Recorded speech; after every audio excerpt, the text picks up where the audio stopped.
Bonsoir tout le monde. Bonsoir. On est vraiment désolé pour ce retard accusé. Et je crois que c'est à 20h30, c'est ça? À 20h30. Bon, on peut dépasser de 15 minutes. De 15 minutes. Ok. Donc, vous pouvez vous installer. Je vais vous demander de vous tenir debout. Nous allons prier. Excellent Père de grâce, nous voulons te rendre toute la gloire ce soir pour ta fidélité. Merci d'être présent au milieu de nous, comme ta parole le déclare, là où 2 ou 3 sont réunis en ton nom, tu es présent au milieu d'eux. Nous voulons te célébrer ta présence, ta fidélité, et te recommander la première place afin que tu nous visites ce soir, comme à nous et à ceux qui sont en ligne, que chacun reçoive de toi la grâce qui a été réservée pour cette soirée et aussi la victoire qui a été réservée pour chacun de nous dans le nom puissant du Christ Jésus. Saint-Esprit, prend le contrôle de toutes choses, que tout autre esprit qui ne confesse pas le nom de Jésus et qui voudrait interférer dans ce moment soit paralysé dans l'autorité du nom de Jésus.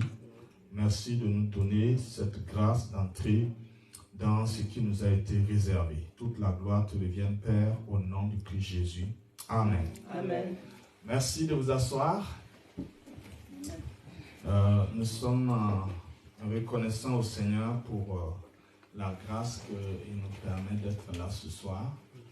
Je voudrais saluer le leadership du pasteur Marlène, son épouse et toute l'équipe qui travaille avec elle. Que la grâce de Dieu continue de vous visiter, de vous fortifier. Amen. Nous avons été bénis à Ouagadougou par sa présence qui nous a vraiment fait du bien en 2 sessions. Un mardi soir avec les étudiants de l'Institut des Saints Ministères et un dimanche matin au culte en anglais.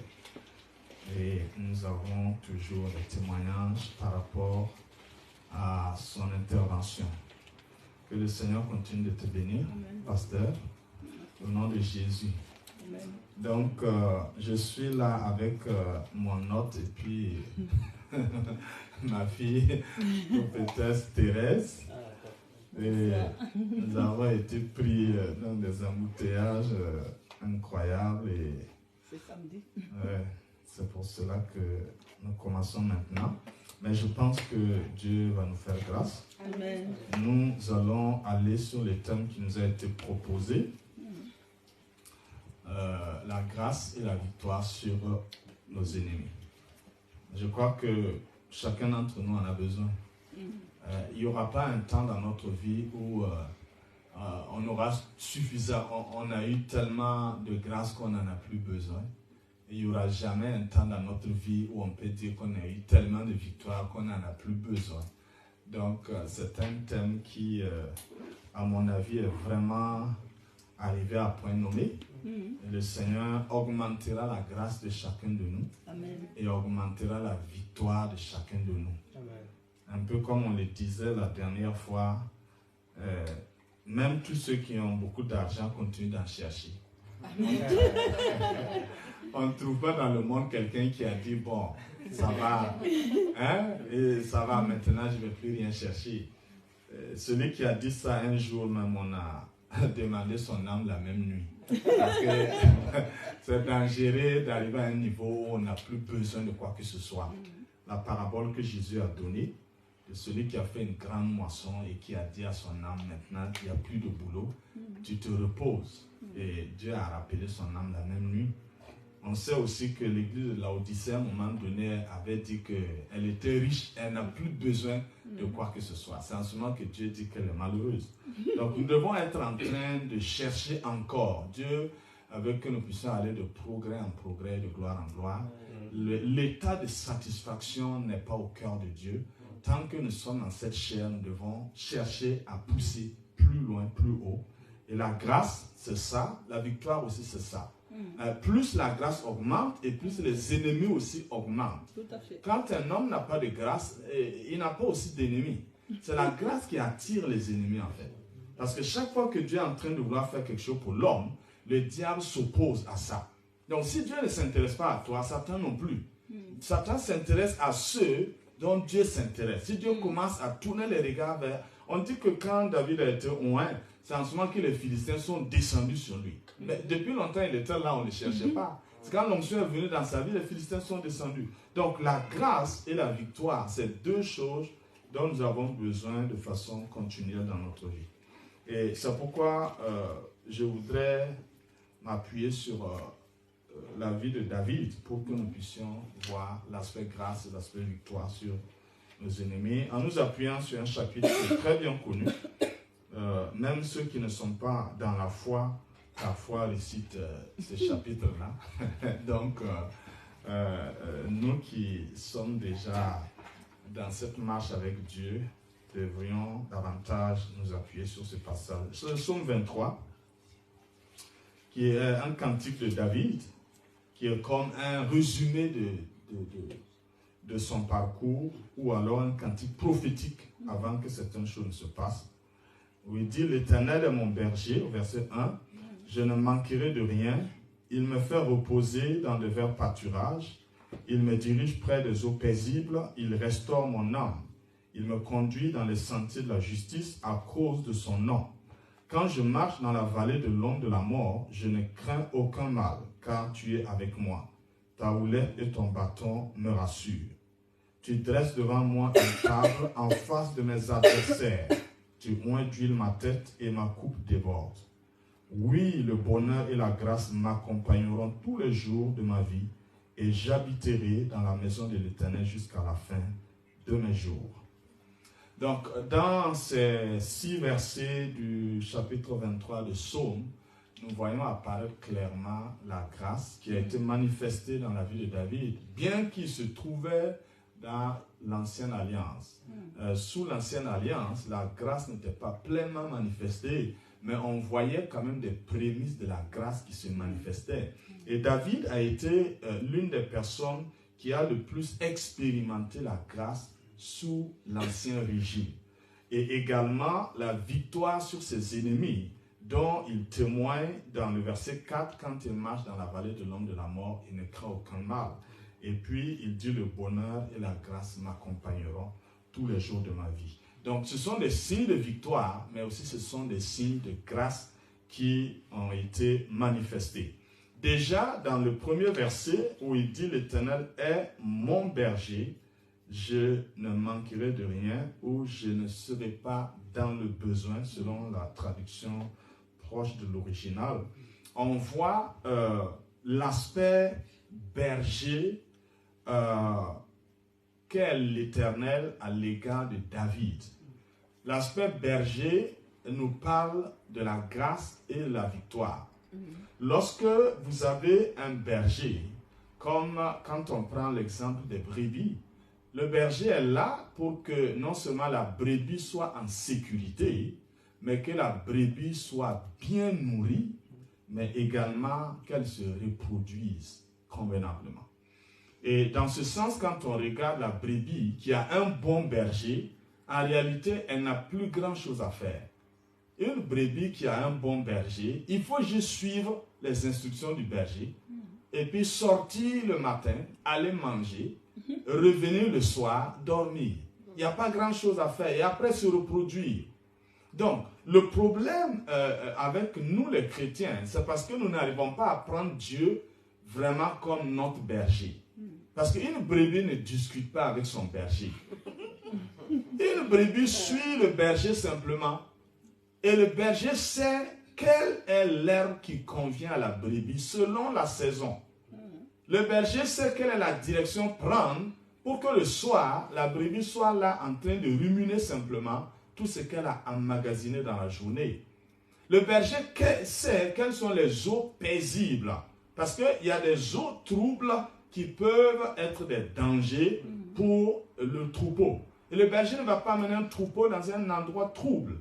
Donc, il sait, selon les saisons, il y a des saisons où il y a des fleuves où il ne faut pas y aller. Parce que c'est des périodes très dangereuses. Il y a d'autres saisons où il ne faut pas amener les animaux dans les pâturages parce que les herbes ne sont plus grasses. Donc, lorsque une brebis fait confiance à son berger, sa vie devient paisible. Cette brebis profite de quoi? De la grâce. Parce que la grâce, comme on l'a défini, lorsque nous recevons ce que nous n'avons pas mérité, c'est cela qui est une grâce. Amen. Bon, un homme qui consacre sa vie pour un animal, peut-on parler de grâce plus que ça? Un homme qui consacre sa vie pour son animal. Parce que quand David a chanté l'Éternel mon berger là, on voit comment lui il a été berger pour son troupeau. Il a témoigné que si un lion venait à attraper un agneau, lui il courait après le lion, il le frappait et puis il arrachait la brebis. On voit ici les deux aspects, grâce et victoire de la brebis. La grâce, c'est simplement parce que non seulement David l'amène pour manger et boire, David passe tous les jours en brousse, il ne rentre plus à la maison, et puis face au danger, l'aspect victoire, David combat le lion et l'ours et délivre la brebis. Donc, il transpose cette situation-là dans sa relation avec Dieu pour dire que Dieu est lui, son berger. De la même manière qu'il n'a pas laissé une brebis périr entre les griffes du lion ou de l'ours, de cette même manière, il sait que Dieu ne le laissera pas périr entre les mains de ses ennemis. Donc, c'est pourquoi, lorsque Jésus est venu et il s'est présenté lui-même comme étant le bon berger, parce que David avait chanté en disant « L'Éternel est mon berger ». Mais Jésus vient et dit « C'est moi le bon berger ». Et Jésus a complété quelque chose ici, parce que David a dit « L'Éternel est mon berger ». L'aspect bon là manque ici. Parce que dans berger là, il y a bon et mauvais. Et Jésus précise que lui, il est le bon berger. Il est venu afin que les brebis aient la vie et soient dans l'abondance. Ça, c'est l'aspect de bon berger. Donc, lorsque on regarde la brebis avec son berger et qu'on considère notre relation avec Jésus étant notre bon berger, lorsque tu suis un bon berger, le minimum, c'est que toi aussi, tu sois un bon ou une bonne brebis. Ah oui, tu ne peux pas suivre quelqu'un qui est bon et puis toi, tu es mauvais. Même si tu étais mauvais, en suivant la personne, tu deviens bon. Or, si je suis un bon disciple et Jésus est un bon berger, ma vie devient facile. C'est ce qu'il dit dans Matthieu 11, 28. Il dit, vous tous qui êtes fatigués et chargés, venez à moi et vous trouverez du repos. Comment vous allez trouver le repos? Il dit, prenez mon joug sur vous et suivez mes instructions et vous trouverez du repos pour vos âmes. Donc, il n'y a pas de discussion. On n'a pas dit, venez, asseyons-nous et discutons. Non. Ça, c'est dans l'ancienne alliance, dans Ésaïe. Dieu a dit au peuple de venir, on va plaider. Même si vos péchés sont rouges comme la cramoisie, je vais les rendre blancs comme la laine. Mais ici, là, Jésus n'a pas dit de venir, on va discuter. Il a dit de venir, prendre le joug et suivre les instructions. Nous sommes arrivés, déjà on ne veut pas mettre notre cou sous le joug là. Bien qu'il dise que c'est doux et léger, ça ne va pas nous agresser, ça ne va pas nous blesser. Mais on dit au Seigneur, bon, allons un peu, une petite distance d'abord, donne-moi un peu de liberté. On va, voilà, je garde ma démarche avant. Parce qu'une fois que j'ai mis mon cou là, ma démarche la change. Alors moi, je veux une liberté pour continuer à marcher comme avant. Tu vois? Jésus dit non, on ne peut pas faire une petite distance même comme ça, parce que c'est très dangereux. Il faut que tu mettes ton cou là. Comme ça, je vais être sûr que là où je pars, toi aussi tu es là-bas. Amen. Et quand tu vas arriver où il y a deux voies qui se séparent, on n'a pas le temps de discuter. Parce que si on discute là, moi j'ai pris la droite, toi tu as pris la gauche. Parce que mes voix ne sont pas tes voix. Et mes pensées ne sont pas tes pensées. Mais si tu as enfui ton cou là, quand on va arriver là où les voix se séparent, il n'y a pas de discussion. Tu suis seulement. Amen. Maintenant, les instructions, c'est pour que la marche là soit facile. Parce que si tu avances et puis tu sais qu'on doit aller à droite, alors que tu as le coup dans le jour, pour ne pas te faire mal, tu prends le côté de la droite et puis on avance. Maintenant, si on arrive à aller à droite, toi tu veux aller à gauche. Donc tu ne veux pas suivre les instructions. C'est en ce moment que les luttes là commencent. Donc, comment nous allons faire, bien-aimés frères et sœurs? Jésus a dit, suivez mes instructions. Lorsque vous suivez les instructions, vous allez trouver le repos. Amen. Or, vous savez, le repos, c'est un ensemble de choses. Quand on prend le mot repos là, il y a un ensemble de choses là-bas. Quelqu'un qui ne mange pas bien ne peut pas parler de repos. Quelqu'un qui ne dort pas bien ne peut pas parler de repos. Quelqu'un qui n'est pas en bonne santé ne peut pas parler de repos. Quelqu'un qui émotionnellement ou sentimentalement ou moralement a un problème ne peut pas parler de repos. Quelqu'un qui est angoissé, stressé ne peut pas parler de repos. Donc c'est un ensemble de choses. Donc quand il dit suivez mes instructions là, c'est-à-dire chaque domaine de ta vie a une instruction pour le repos. Si tu veux être guéri, il y a une instruction pour avoir la bonne santé. Parce que sans la bonne santé, il n'y a pas de repos. Si tu veux être prospère, c'est la plupart des gens qui ne prospèrent pas n'ont pas de repos. Même s'il y a des théologies de la pauvreté, ça ne fonctionne pas. On console le pauvre, mais après, il va rentrer pleurer seul. Ah, ben c'est comme ça. Il faut trouver un moyen pour prospérer. Jésus a dit que lui, il est là pour que nous soyons dans l'abondance. Donc, il y a des instructions pour avoir la paix du cœur. Il y a des instructions pour être guéri intérieurement.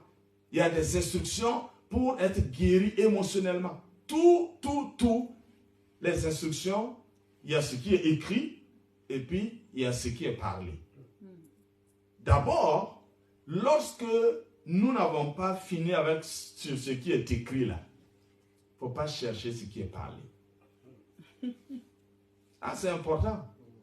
Quand Satan est venu, il a commencé à parler avec Jésus. Est-ce que Jésus a parlé avec lui?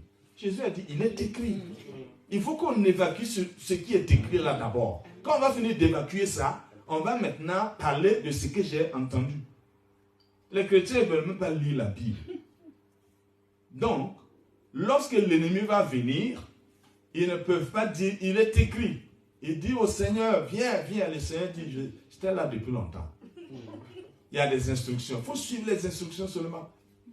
Beaucoup de combats que nous faisons, c'est le combat inutile. Parce qu'on n'a pas suivi les instructions. Si on suit les instructions, la victoire aussi est tacite. Donc, quand tu as fini de suivre ce qui est écrit, le Seigneur peut te parler de ce qui n'est pas écrit. Amen. Et c'est ça qui fait que beaucoup de jeunes gens, quand ils veulent se marier, Seigneur, parle-moi. Ils veulent du travail, Seigneur, parle-moi. Il a parlé depuis longtemps. Est-ce que tu as déjà pris soin de ce qui est parlé depuis longtemps là? Ce qui est écrit là? Non, tu ne t'intéresses pas à la parole écrite et un jour, parle-moi. Tu as veillé, tu as prié. Tu as gêné, tu as prié. Dieu ne parle pas. Parce qu'il avait parlé depuis longtemps, tu n'as pas considéré ça. Tant qu'il n'a pas considéré la parole écrite là, l'autre, Réma là, ça ne peut pas venir. Donc c'est important, lorsque Jésus dit, suivez mes instructions. C'est important, c'est la raison pour laquelle, quand on regarde Josué, Dieu lui a dit aussi quoi? De méditer la parole jour et nuit. Vous imaginez à l'époque où Dieu parlait en live avec les gens. Avec Moïse, il dit qu'avec Moïse, lui, il parle avec Moïse comme un homme parle à son ami. Bon, Josué aurait pu dire que bon, écoute, si c'est moi qui remplace Moïse, continuez à parler directement. Dieu a dit, on ne parle plus de... J'ai donné tout à Moïse, c'est écrit. Dieu a dit maintenant, ce qui est écrit là, médite ça jour et nuit. C'est comme ça que tu vas pouvoir réussir dans tes entreprises. Sinon, je suis avec toi, comme j'ai été avec Moïse. Mais je ne vais plus te parler comme je parlais avec Moïse, parce que j'ai fini de donner la loi, les commandements, les préceptes, les ordonnances, tout est déjà donné. Donc, ce que Josué avait à faire, c'est d'aller lire ce que Moïse a déjà écrit. Amen. Et le mystère de la foi, c'est que lorsque nous suivons quelqu'un qui a déjà tracé une voie, nous devons marcher sur cette voie. Quand on aura fini d'épuiser cette voie-là, Dieu pourra tracer une voie pour nous. Amen. Mais chacun veut recréer sa voie. Chacun veut recréer sa voie. C'est ça qui est complexe. Les gens sont dans une assemblée, ils ont un leader. Au lieu de suivre les pas du leader là, ils ne suivent pas ça. Ils disent à Dieu de leur parler directement. Comment Dieu va te parler par où? Dieu a déjà mis un leader devant toi. Il te dit de suivre ses pas. L'apôtre Paul dit, soyez mes imitateurs comme je le suis du Christ. Donc, il faut forcément que tu aies une référence. Puisque la parole écrite là, il y a des domaines où lorsque tu veux l'appliquer toi seul directement, ça ne fonctionne pas.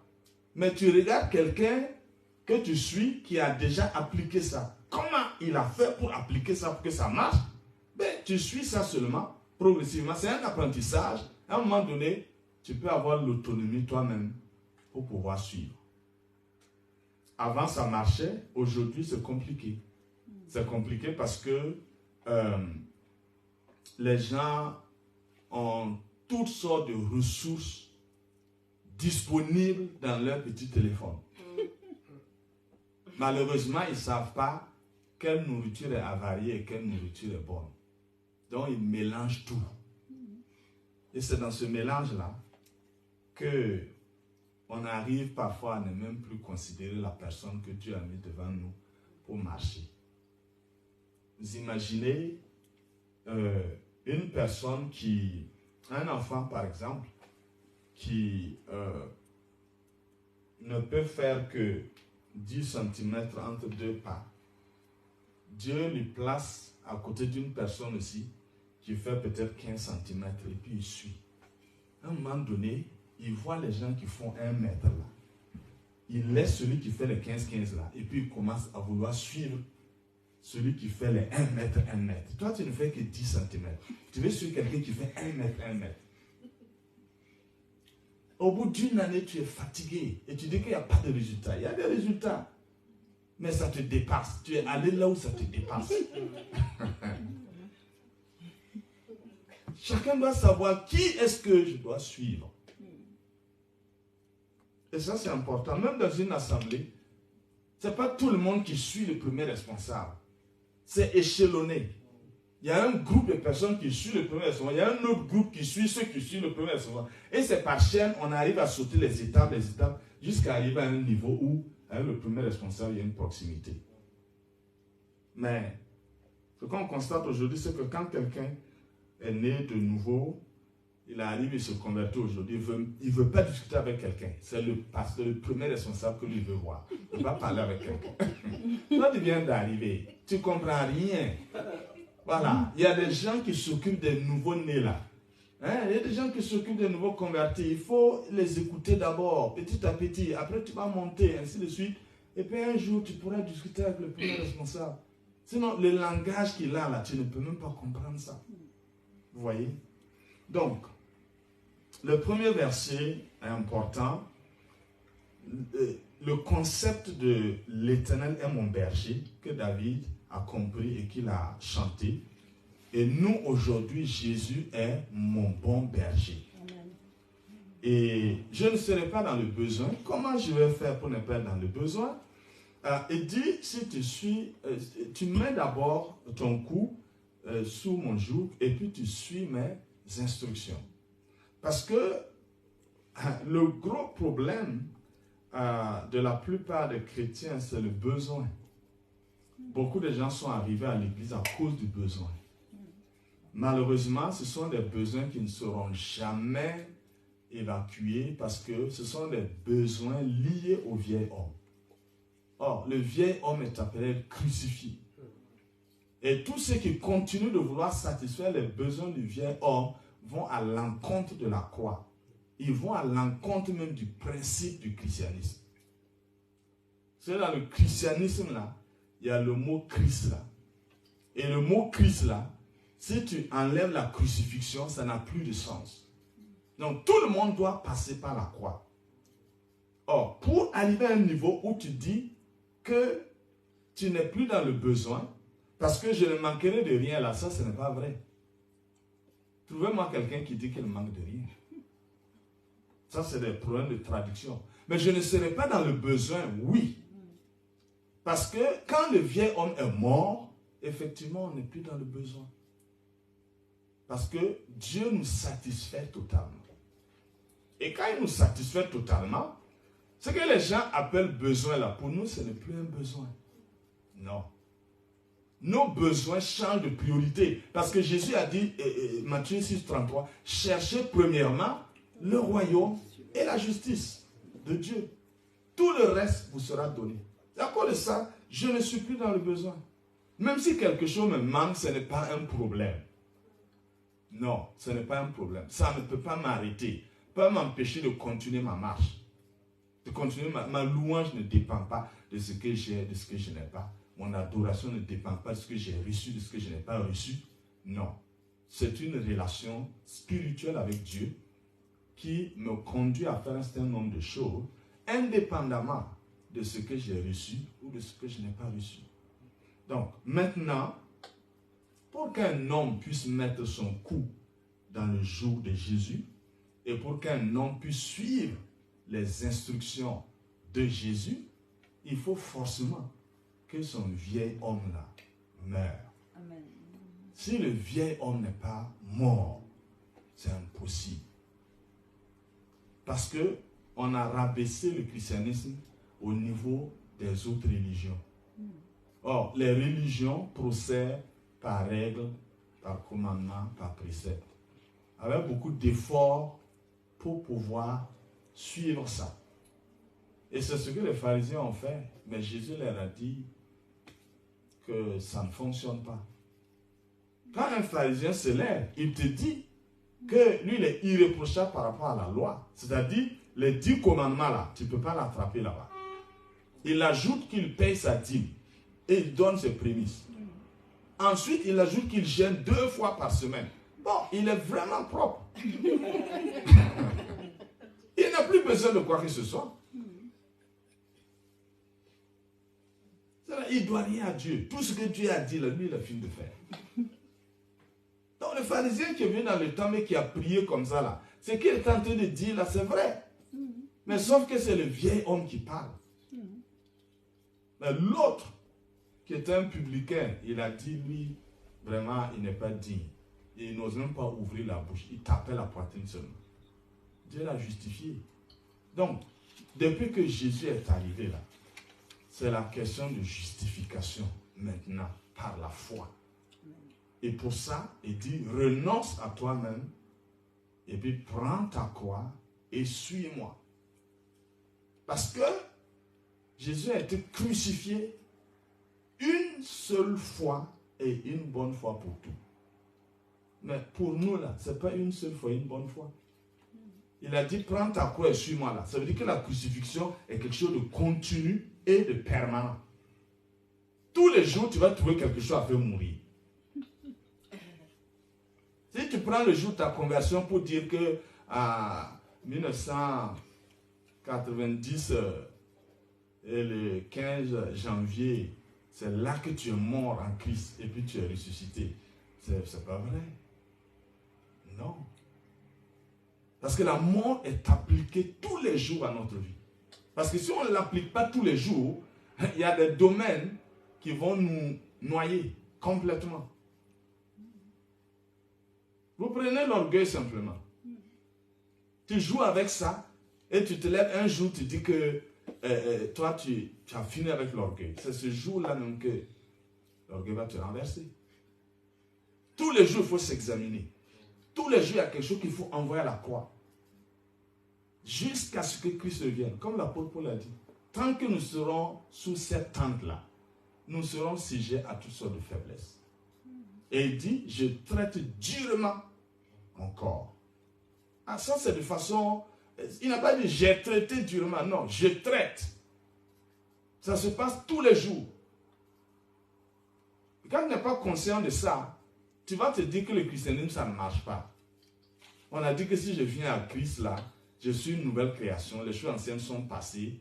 Mais je me suis rendu compte que je suis toujours là-bas. Mais allez, les pensées mauvaises, ça continue. Les convoitises, ça continue. Ça va continuer.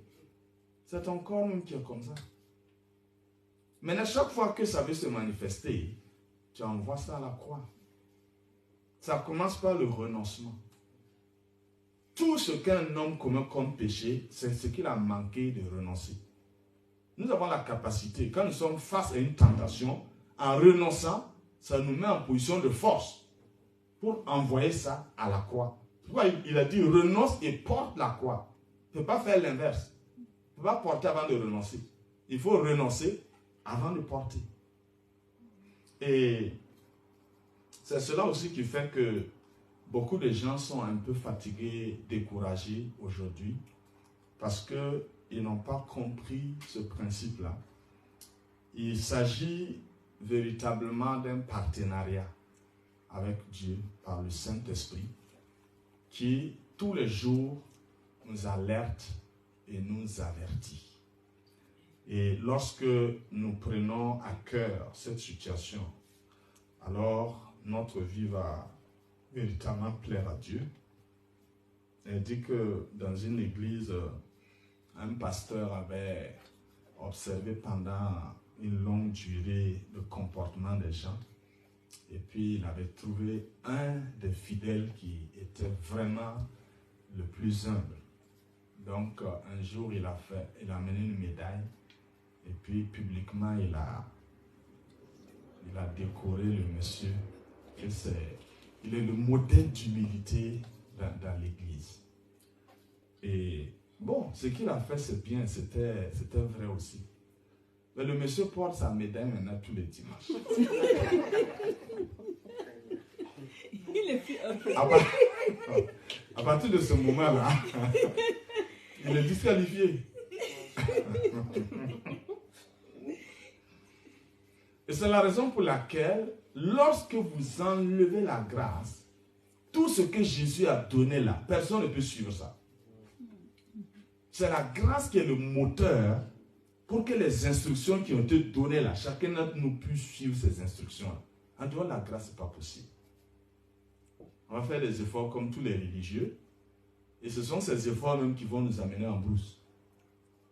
Or, la grâce, c'est ce qui va faire que non seulement nous sommes rendus capables de faire ce que notre vieil homme n'est pas capable de faire, mais la grâce, c'est ce qui va permettre aussi au Seigneur de faire pour nous ce que nous ne méritons pas qu'il le fasse.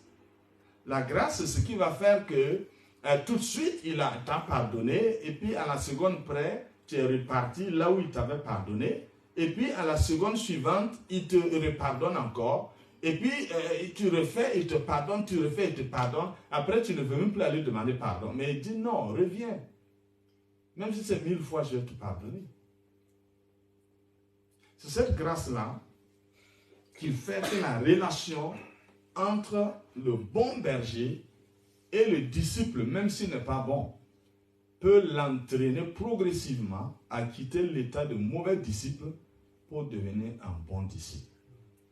Et à partir de ce moment, on va voir le verset 2 qui va être la conduite. Lorsqu'on a eu confiance au bon berger, la conduite va nous amener où, le verset 2, il me fait reposer dans de verts pâturages. Donc, le repos dont David parle ici, Jésus aussi a parlé dans Matthieu 11, 28. Il dit qu'on va trouver le repos. Donc, trouver suppose chercher. Et chercher veut dire un processus. David dit, il me fait reposer dans de verts pâturages. Donc, au moment où on est en train de chercher les pâturages, il c'est possible que la fatigue s'installe. Mais notre espoir est qu'on ne va pas rester permanemment dans la fatigue. On est en train d'aller vers le pâturage, on est en train de chercher. En réalité, bon, c'est nous qui cherchons, celui qui nous conduit, c'est déjà là où on est en train de partir. Et lorsqu'on va arriver dans les verts pâturages, toute notre fatigue va être évacuée. Amen. La conduite vers le vert pâturage et également la direction près des eaux paisibles font partie de notre obéissance inconditionnelle au bon berger. Très souvent, la difficulté se trouve dans l'obéissance. Vous savez, les verts pâturages, très souvent, sont en nous, bien que on a l'impression qu'on cherche. Très souvent, tout ce que nous trouvons était déjà en nous. Mais, comment faire pour que ce qui est en nous soit extériorisé, pour que nous puissions en profiter? C'est là que se trouve l'obéissance inconditionnelle. Le Seigneur peut mettre en vous déjà tout ce que vous cherchez. Peut-être vous avez besoin d'un mari, peut-être vous avez besoin d'une maison, peut-être vous avez besoin d'une voiture, peut-être vous avez besoin d'un travail, peut-être vous avez besoin de quoi. Tout ça ne se trouve pas dehors, ça se trouve en vous. Dieu a déjà enfoui ça en vous. Maintenant, il faut les amener à une manifestation extérieure. Et comment ça va se passer? C'est la conduite du Saint-Esprit qui va permettre à ces choses d'être manifestées. Et ces choses vont se faire très souvent par des actes prophétiques que le Saint-Esprit nous conduit à poser.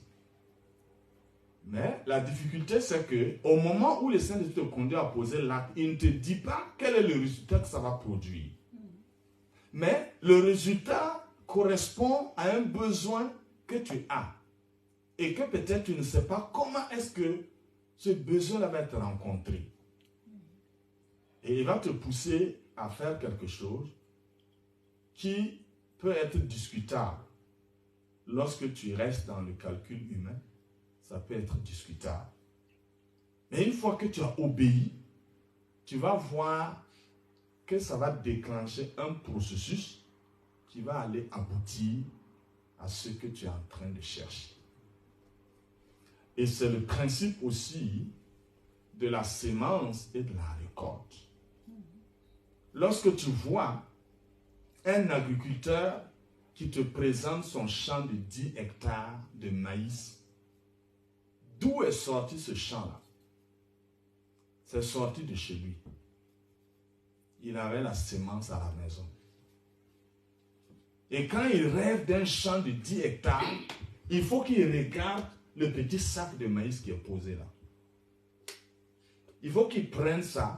Au lieu de faire de la pâte avec ça, il faut qu'il aille sur le champ ensemencer ça. Au moment de la grande moisson, Dieu lui dira que je t'avais déjà donné ça, sauf que c'était sous forme de sémence. Donc, il y a un certain nombre de choses que Dieu va nous conduire à faire. Ce n'est pas forcément s'aimer dans le sens de donner de l'argent à quelqu'un ou donner de l'argent à Dieu. Parfois, c'est des actions, comme l'apôtre Paul, lorsque, à un moment donné dans son ministère, il voulait aller en Asie mineure pour évangéliser. Le Saint-Esprit s'est opposé à lui. Il a changé d'autres localités, le Saint-Esprit s'est opposé. Et puis la nuit, le Saint-Esprit lui fait voir un rêve, un Macédonien qui l'appelle, viens nous secourir. Quand il s'est réveillé, il a dit à Silas, ça doit être la direction du Seigneur. Et ils sont partis. Mais son ministère a explosé à partir de la Macédoine. Ça a été une sémence. Il a juste obéi au Seigneur. Et après, dans 2 Corinthiens 8, 9, 10, il explique comment les églises de la Macédoine ont vraiment prospéré à cause des actes qu'ils ont eux aussi posés. Donc, il s'agit effectivement d'écouter le Seigneur au fond de nous-mêmes qui, par le Saint-Esprit, nous instruit, nous parle. Et si nous le considérons vraiment comme un bon berger, c'est de savoir que le bon berger, là, il faut le suivre avec une confiance totale. Il ne faut pas le suivre seulement pour aller manger. Oui. Il faut le suivre pour aller s'aimer. Il faut le suivre pour aller obéir. Et puis plus tard, viendra maintenant ce que tu veux comme besoin. Donc, quand tu es face à un besoin, puisque la Bible dit que tu n'es plus dans le besoin, ça veut dire que ça est déjà en toi. Il faut juste demander au Seigneur, ça, ce que moi je veux là, tu m'as déjà donné, ça est déjà en moi. Quelle est la voie, quelle est l'astuce, quel est l'acte prophétique que je dois poser pour pouvoir avoir ça? Et si le Seigneur voit que dans ton cœur, tu es dans de bonnes dispositions, il va effectivement le faire. Et parfois, les gens posent des questions à Dieu, mais ils ne sont pas dans de bonnes dispositions. Bon, Dieu, on va voir. Si ça commence comme ça, Dieu n'est pas là pour balancer des paroles à des gens qui vont tester pour voir s'il faut obéir ou pas. Non, il faut être dans les bonnes dispositions. Quand on est dans les bonnes dispositions, en ce moment-là, ça fonctionne. Avant, beaucoup de gens utilisaient la méthode inverse. La méthode inverse, c'est quoi? C'est si tu me donnes ça, je fais ça aussi pour toi. Et donc, très souvent, Dieu a fait pour lui, et puis les gens après, ils ont dit, bon, moi j'ai eu pour moi, donc Dieu me comprend. Dieu fait grâce. Dieu fait grâce. Et après, c'est le problème. Parce que tu n'as pas honoré ta parole. Et Dieu dit que tu es un insensé. Ça crée trop de problèmes. Donc, ça, c'est vraiment le sens inverse. C'est ce qui se passait dans l'ombre. C'est ce qui se passait dans l'ancienne alliance. Dans la nouvelle alliance, là, tu n'as pas besoin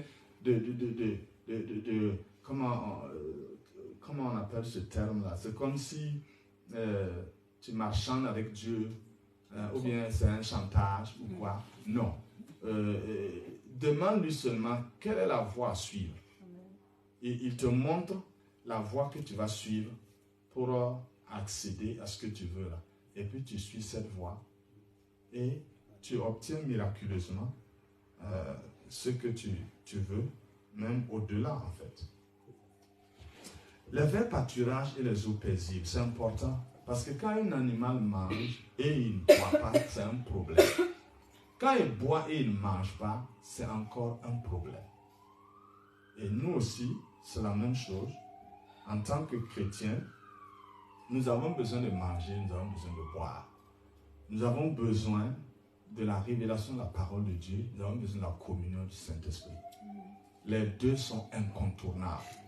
Et il faut garder ça de façon continuelle.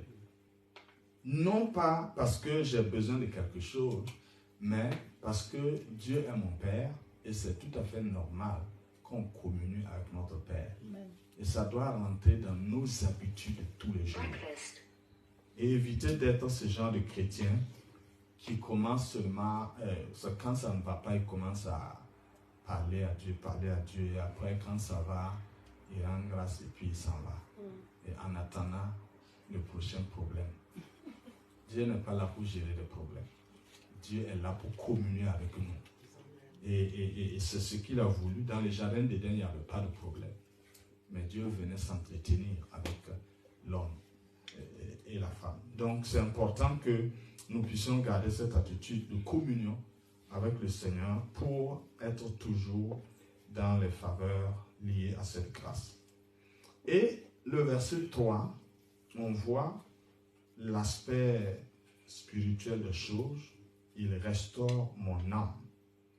Il me conduit dans les sentiers de la justice à cause de son nom. Donc, son nom est ce qu'il nous a donné de plus précieux. Quand vous regardez le verset 2, il parle des pâturages, des verts pâturages et des eaux paisibles. Mais le plus important, c'est le verset 3 là. C'est son nom qu'il nous a donné. Son nom surpasse les pâturages. Son nom surpasse les eaux paisibles. Et ce nom qu'il nous a donné, c'est ce nom-là qui est notre justice. C'est ce nom qui est notre paix.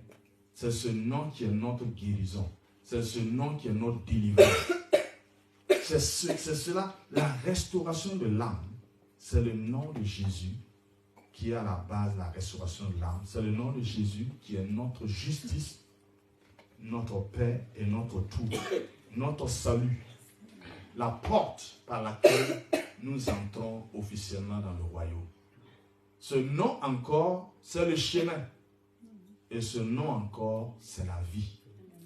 Et le chrétien doit porter fièrement le nom de Jésus. Au-delà de toute grâce qui peut être manifestée de façon visible sur le plan matériel, financier, sur le plan professionnel, conjugal, familial, au-delà de tout ça, c'est le nom de Jésus qui doit être notre étendard. C'est ce nom-là que la Bible nous demande de prêcher. Prêcher le nom de Jésus. Parler de tout ce que ce nom a fait dans notre vie. Et faire voir ce nom sur notre front. Faire voir ce nom dans la paume de nos mains. Faire voir ce nom dans les poteaux et les linteaux de notre maison. Que tous ceux qui nous voient Jésus. Ça, c'est notre témoignage de tous les jours. Et on arrive maintenant à l'aspect, au verset 4, c'est là-bas qu'on va terminer, où on va commencer à parler de la victoire. Demain, on pourra terminer. Quand je marche dans la vallée de l'ombre de la mort, je ne crains aucun mal, car tu es avec moi. Ta houlette et ton bâton me rassurent. David, depuis ce temps, a montré le secret pour vaincre le stress et l'angoisse et la détresse et la dépression, qui aujourd'hui sont des mots qui minent nos sociétés, où les gens cherchent toutes sortes d'antidépresseurs, d'antioxydants, et tout pour vraiment se calmer. La plupart des gens sont obligés de prendre un certain nombre de médicaments pour être tranquilles. Et David dit que lui, il ne craint aucun mal. Lorsqu'on arrive à un niveau où on n'a pas de crainte contre le mal, on a vraiment une paix permanente. Amen. Le chrétien a besoin de vivre, mais aussi de montrer que la paix en Christ là est permanente. Et vous savez, vous-même, comme vous vivez dans un pays européen, l'instabilité de toutes choses.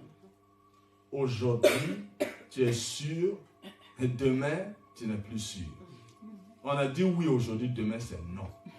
Donc, tu ne sais même pas. Donc, c'est tout à fait normal que les gens soient dans un stress permanent. Parce qu'ils sont obligés de suivre l'actualité chaque 15 minutes. Ça, c'est... Quand je regarde même des chaînes comme ça, là, je sens qu'on met la pression sur les gens. On a fini le journal, dans 15 minutes, là, il y a un autre qui vient. Tu ne sais même pas qu'est-ce qu'on va dire dans les 15 minutes. Donc, tu es tout le temps en train de regarder. Et par moment, tu te rends compte qu'on répète les mêmes choses toute la journée. Et les gens sont pressés de montrer quelque chose qui a changé. Mais pas positivement. Parce que le changement positif ne stresse personne. Si on te dit que chaque mois on va augmenter ton salaire, tu vas te stresser pourquoi? Tu n'as pas à te stresser. Mais si on dit que chaque mois on va diminuer le personnel, chaque mois on va licencier des gens, tu ne sais même plus à quoi t'en tenir. Donc, c'est ça qui fait que beaucoup de chrétiens sont piégés. Parce que tu vis dans un monde où tout le monde est stressé, tout le monde est angoissé. Et puis quand ils te parlent, ils te contaminent avec ça. Tu t'es levé le matin, tu as fait une bonne communion avec le Saint-Esprit, tu es sorti avec beaucoup d'énergie, arrivé au travail, tout le monde est stressé, tout le monde est angoissé, sauf toi. Ils trouvent que toi, tu n'es pas normal. Ça ne va pas. Il faut rentrer dans la danse. Mais tous les jours, tu finis toi aussi par lâcher, et puis tu te dis que bon, il ne faut pas que j'exagère parce que je ne suis pas dans un autre monde. Le monde réel est là. Et le diable aussi te dit, bon, écoute, il faut ouvrir les yeux, sinon tu vas te réveiller tard. Non, c'est faux. David dit, je ne crains aucun mal. Où? Dans la vallée de l'ombre de la mort. Amen. Il ne craint aucun mal. Nous, très souvent, ce n'est même pas la mort. Ce sont les histoires de tous les jours là seulement. Et le Seigneur veut nous rassurer Il est le bon berger. Amen. Et il est notre sécurité. Amen. Il dit même que son nom qu'il nous a donné est une tour forte Amen. dans laquelle nous nous abritons. Amen. On ne doit rien faire en dehors de ce nom-là. C'est pourquoi les gens ont prié au nom de Jésus, et après ils ont mis dans le nom de Jésus. Amen. Parce que c'est pour dire que c'est à l'intérieur du nom. C'est une tour dans laquelle j'opère. Dans le nom de Jésus. Chaque fois que tu dis ça là, ça veut dire que tu es dans une forteresse que l'ennemi ne peut même pas toucher. Et si tu crois à ça, comme David, tu n'auras rien à craindre. Si tu sais qu'il est avec toi. La vallée de l'homme de la mort. Lorsque David parle de cette manière, il faut relier le verset 4 avec le verset 1. David est une brebis. Une brebis dans la vallée de l'homme de la mort, qui ne craint rien quand même. Normalement, elle doit être étourdie. Non, David dit non, je ne crains rien. Parce que le Seigneur est avec moi. Donc, la prise de conscience, la présence de Dieu est déjà quelque chose de très, très important. Et c'est pourquoi le diable aussi, il cherche à nous faire douter de la présence de Dieu. Parce que, à une réunion, on a senti quelque chose. Et après ça, on veut toujours sentir ça pour savoir qu'il est là. Non. On n'est pas obligé de sentir tout le temps, Non. On peut ne rien sentir, mais il est là. Amen. On doit être conscient seulement. Qu'est-ce qui fait que tu gardes ta vie propre? Qu'est-ce qui fait que tu gardes ta vie saine? Qu'est-ce qui fait que tu ne vis pas dans les désordres comme les autres? C'est parce que tu es conscient qu'il est avec toi. Mais pourquoi quand un problème arrive maintenant, tu es paniqué? La même conscience que tu as pour vivre une vie correcte là, tu gardes cette même conscience que quand un problème arrive, le Dieu pour qui tu te sanctifies là, il est là pour te défendre. Amen. Et David a dit, il a dit que c'est la houlette et le bâton de l'Éternel là qui les rassure. Et nous aussi, nous devons avoir quelque chose qui nous rassure. David a trouvé deux choses. Il dit la houlette et le bâton du berger. Or, lorsque tu regardes le bâton, pour la plupart des bergers, c'est le bâton là qu'ils utilisent pour taper sur les brebis. Comment est-ce qu'un bâton comme ça va rassurer quelqu'un?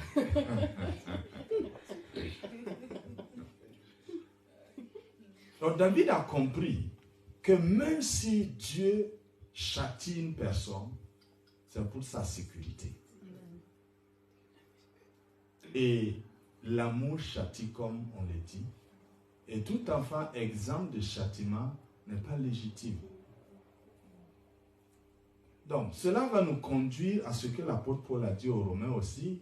Romains 8, toute chose concourt au bien de ceux qui aiment Dieu et de ceux qui sont appelés selon ses desseins. Donc, il s'agit d'avoir une bonne interprétation des événements qui arrivent dans ta vie, qui parfois sont malheureuses. Mais ça va concourir à ton bien. Amen.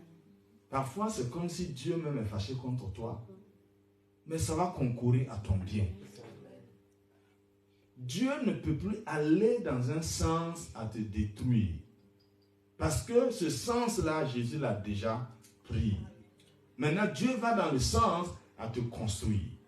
Dieu va dans le sens à ce que son nom soit glorifié à travers ta vie. Cette mort dont David ne craint pas, au moment où il chantait ce chant-là, la mort avait toujours sa force et sa puissance. Au moment où David chantait ce chant, personne n'avait encore dit « Mort, où est ta victoire? Où est ton aiguillon ?» Mais David a chanté parce que Christ était en lui. Parce que David est appelé le père de Jésus. Donc, il a chanté beaucoup de cantiques en l'honneur même du Christ. Et aujourd'hui, Nous sommes dans le régime où Christ a dit, mort, où est ta victoire? Où est ton aiguillon? Et nous sommes dans ce Christ-là. Et c'est la raison pour laquelle, même si nous aussi nous traversons la vallée de l'ombre de la mort, nous ne craignons aucun mal. Parce que la vallée de l'ombre de la mort, c'est quoi? Jésus aussi l'a parlé dans un autre langage en disant les portes de la mort et du séjour des morts ne prévaudront point contre mon église. Et l'église, c'est toi et c'est moi.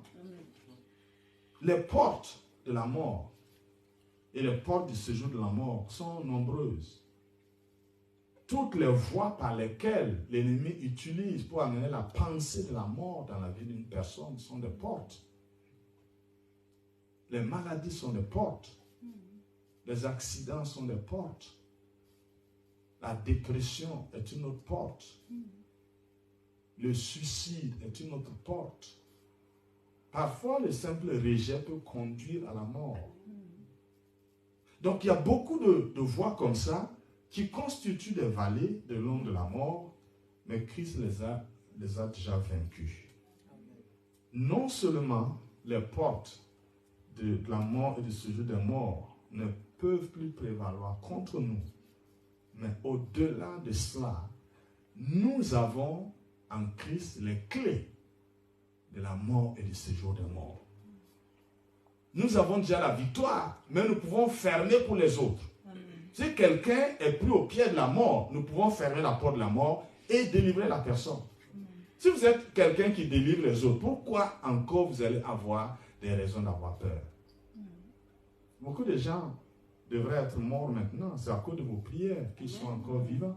Si vous vous retrouvez vous-même en train d'avoir peur de la mort, ça veut dire que ça ne va plus. Oui. Donc, fortifions-nous, bien-aimés frères et sœurs, et comprenons que la grâce et la victoire sur nos ennemis sont déjà une réalité. Amen. Et de tous les jours dans notre vie. Parfois, on a besoin de trop de choses spectaculaires, alors que de façon simple au quotidien, Dieu fait des miracles avec nous. Et parfois, on a besoin, pas de regarder une journée ou un mois, mais de rassembler un certain nombre d'années et faire le point. Nous allons voir que Dieu est fidèle et que sa grâce est en œuvre dans nos vies. Amen. Que Dieu vous bénisse. Demain, nous allons poursuivre pour clôturer cette thématique-là au nom de Jésus. Amen. Amen. Merci.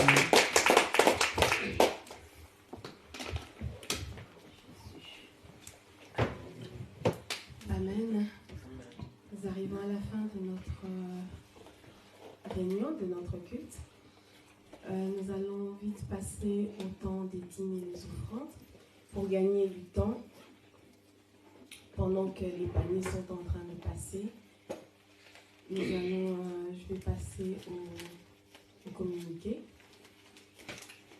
Donc demain dimanche, nous continuons notre thème sur la grâce et la victoire. Donc demain à 9h30, de 9h30 à 11h30. Donc au centre Zoé, à Ouderghem. Donc nous sommes boulevard du Triomphe au numéro 173. Si vous venez avec le bus 71, donc vous descendez à l'arrêt Chirec. Et si vous venez avec le métro, donc le métro 5, et vous descendez à Delta. Et tous les vendredis, nous avons notre culte de 19h à 20h30. Amen. Donc, je bénis le Seigneur pour sa parole. Oui, donc, mon bien-aimé, faisons de l'Éternel notre délice et il nous donnera ce que notre cœur désire. Que vraiment, nous ayons cette soif de plaire à Dieu. Comme il dit, suivons le Seigneur et les bénédictions vont nous suivre. Et comme ça, nous aurons moins de problèmes de cœur, de problèmes de tension, de problèmes, voilà, de ce monde. Amen. Amen. Gloire à Dieu. Voilà, donc on m'informe que le pasteur Richard est venu avec des livres. Ah, voilà. La dernière fois qu'il est venu, il y a quelques mois, mystère et ministère. Donc c'était ça. Vraiment, je l'ai lu 2 fois sans me vanter. Et ça m'a fait du bien et ça m'a permis de comprendre beaucoup de choses. Amen. C'est pas toujours ce qu'on voit, qu'on croit. Voilà. Non, vraiment, je vous le recommande. Ça fait du bien. Parfois, ça fait mal, parfois, mais vraiment, au final, ça fait vraiment du bien. Donc, c'est 15 € le livre. Et le deuxième ici qui vient de sortir, Onction et Ministère. 15 € aussi, hein, je pense. Voilà. Donc, si c'est comme le premier, franchement, continuons à manger de la bonne parole. Donc, franchement, pour l'avoir lu, ça fait vraiment du bien. Donc, je vous le recommande. Ça fortifie. Et puis, on est dans une autre dimension. On est, je ne savais pas, je croyais que, je pensais que, et ben voilà. Là, on est sûr. Merci beaucoup. Non, c'est pas que Dieu est témoin, vraiment. Je l'ai lu même pendant le Kiss-Le parce que ça m'a aidé pendant le temps de jeûne et prière. Et voilà, ça fortifie, ça fait du bien.